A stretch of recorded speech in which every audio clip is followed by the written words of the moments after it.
আমি এখন দাঁড়িয়েছি টাকাটাঙ্গাল মহাসড়কের চন্ড এলাকায় চিপি গেট এলাকায়। আসলে চিপি গেটের এখানে সামনে কিন্তু প্রতিদিন যে গাড়ি যে ট্রাক থাকে, এই ট্রাক থাকার কারণেই কিন্তু পুলিশ কিন্তু প্রতিদিন মামলা দিয়ে যাচ্ছে, এবং যার কারণে কিন্তু আজকে কিন্তু সকাল থেকেই যে আন্দোলন করতেছে শ্রমিকরা, তাদের মামলা কেন দেওয়া হচ্ছে, এবং একটি গাড়ির ড্রাইভারকে কিন্তু তাদেরকে টানা হেঁচড়া করে নামানো হচ্ছে।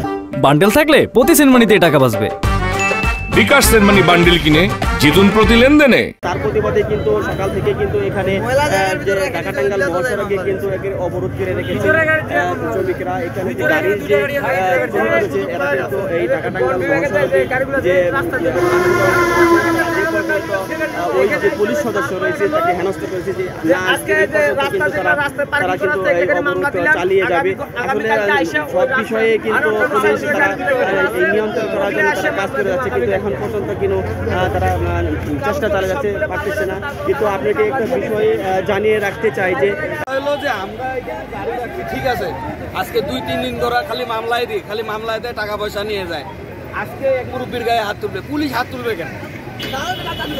গাড়িগুলো সহ টানছে। এই জন্য আমার কথা হলো যে আপনাদের কোনো সমাধান করবে, এখানে গাড়ি রাখা যাবে না। সিপির সাথে ডিসমিস করবে, সিপিতে বলবে যে এখানে কোনো গাড়ি রাখা হবে না, তোমরা পার্কিংয়ে রাখতে বললে রাখবা, রাখবা না, রাস্তার উপরে কেন গাড়ি রাখবা? কিন্তু ওরা প্রতিদিন আসে মামলা দিয়ে যাচ্ছে, ওরা প্রতিদিন এইরকম, এটা এক সপ্তাহ থেকে চলতেছে। বাংলাদেশের এখানে এই যে রাস্তা এভাবে ব্লক করে রাখে, কালিয়াকৈর পৌরসভার প্রশাসক মহোদয় আমাদেরকে একটা চিঠি দিয়েছে, এখানে যে অবৈধভাবে গাড়ি পার্কিং করে রাখে এই গাড়ির বিরুদ্ধে ব্যবস্থা নেওয়ার জন্য, আইনগত ব্যবস্থা। আমি আজকে এখানে আমি 5টা গাড়ি থেকে কাগজ দিয়েছি, আপনাদের কাছে অনুরোধ করবো ওই 5টা ড্রাইভারকে ডেকে আপনাদের সামনে নিয়ে আসেন। ওই 5টা ড্রাইভার সহ অন্য যে কোনো ড্রাইভার বা হেল্পারের সঙ্গে আমি যদি ন্যূনতম কোনো ড্রাইভারের সঙ্গে খারাপ ব্যবহার করে থাকি, তাহলে আমার বিরুদ্ধে যে কোনো আইনগত ব্যবস্থা নিলে আমার কোনো দোষ থাকবে না। আচ্ছা, আর 5টা গাড়ির মামলা দেওয়ার পরে ওই পাশে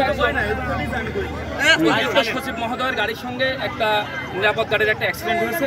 আমি তারপরে ওখানে চলে গেছি, ওখানে যাওয়ার পরে আমি ওখানে অবস্থান করছি, ওখানে ছিলাম আমি। তারপরে আমি এই ভাইয়ের গাড়িতে মামলা দিয়েছি, এই ভাইটাকে দেখান, এই ভাইয়ের কাছে আমার মামলা দিয়েছি। এই ভাই আমার কাছে গেছে, তারপর আমাকে বারবার বলতেছে, ভাই বলেননি আপনি, বারবার আমাকে রিকোয়েস্ট করতে যে স্যার মামলাটা কিছু করা যায় কিনা। আমি তাকে বলেছি যে মামলাটা ইভেন ওই নিরাপদ গাড়ির ড্রাইভার হেল্পার সুপারভাইজারও তাকে বলেছে যে স্লিপ বেরানোর পরে কারোর কিছু করার থাকে না। এই হচ্ছে ঘটনা।